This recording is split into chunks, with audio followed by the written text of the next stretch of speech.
Hello ओ श्रीमती बुढी भोलि नयाँ वर्ष रहेछ 2083 को। अनि यसो नयाँ वर्षमा चाहिँ के खानेकुराहरू प्लानिङ चाहिँ के छ? भाले खोज्न जाने होइन? अब मलाई चाहिँ पोदी खान मन लाग्छ हौ। मलाई चाहिँ पोदीको मासु मिठो हुन्छ। तिमीले चाहिँ चाहिने भाले नै हो। अनि के ल्याउने त? लु भन न। नयाँ लुगा किन्नु पर्यो। अब पैसा छैन तिमीसँग, मसँग त छैन रहेछ, के गर्ने? होइन, यसपालि नयाँ वर्षमा चाहिँ तिमीले मलाई नयाँ कपडा किनिदियौ, अनि म चाहिँ अर्को वर्षमा तिमीले किनिदिन्छु है, पैसा कमाएपछि। हुन्छ? यता हेर्नु न, आजभोलि तिमी त झन् राम्रो भएछ। पहिला सुरुमा हामी ल पर्दाखेरि मैले कसरी फकायो एकचोटि भन्नु त, त्यो सम्झेर एकचोटि ल। अब भोलि नयाँ वर्ष पनि छ।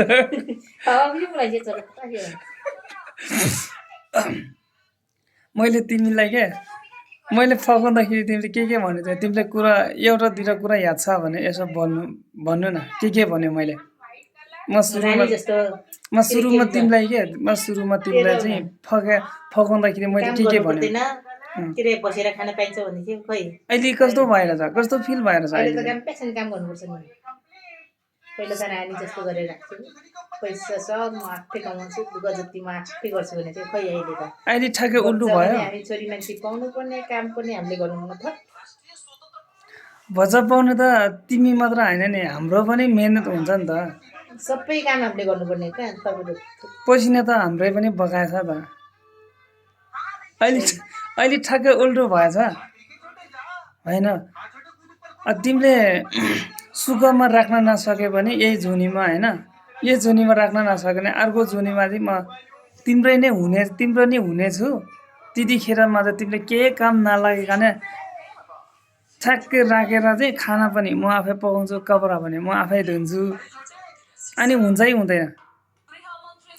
अहिले यता हेर्नु न, अलिक मुस्कान दिएर यता हेर्नु न, एकचोटि के प्लिज, छिटो के। अनि भोलि कपडा चाहिँ म कस्तो कलरको चोइस गरौँ? सेतो त नलगाउँ यार। त्यो त अन्तिममा लगाउने कपडा सेतो चाहिँ, त्यो चाहिँ नछान्नु न चोइस चाहिँ। अर्को कुन कलरको मन पर्छ? पिङ्कको चाहिँ। अनि तिमी आफै किनेर दिने कि म आफै किन्ने भोलि?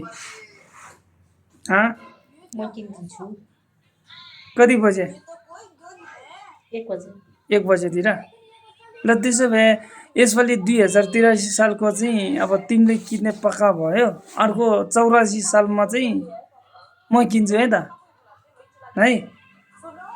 यसपालि मसँग पैसा भएन, अर्को वर्षमा चाहिँ म काम, अब नयाँ वर्ष आउनुभन्दा अगाडि 2-3 महिना अगाडि म टन्नै काम गरेर अब 20-22 हजार चाहिँ सपिङ गर्नको लागि पैसा चाहिँ छुटेर राखेर म तिमीले किनिदिन्छु है।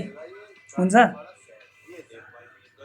ल है त, भोलि 1 गतेको लागि खानेदेखि ट्युको खानेदेखि होइन, सपिङ गर्नेदेखि तिम्रो जिम्मा है। ल साथीहरू तपाईँहरू पनि, र तपाईँसँग छैन भने कुनै आफ्नो श्रीमतीसँग छ भने मागेर होइन, अब भोलि नयाँ वर्षको लागि चाहिँ अब के किन्नुपर्नेहरू आज अहिले किनेर राख्दा हुन्छ, भोलि बिहान फेरि हतार हुन्छ, 9-10 बजे खानुपर्ने हुन्छ है त। ल सबैजनाले ह्याप्पी न्यु इयर 2083 को। सबैजनाले जति पनि मेरो फेसबुकमा जोडिनु भएको साथीभाइहरू, इष्टमित्र, दिदीबहिनी, बुवाआमाहरू सबैजनालाई मेरो तर्फबाट ह्याप्पी न्यु इयर है। 2083 सालको ह्याप्पी न्यु इयर सबैलाई।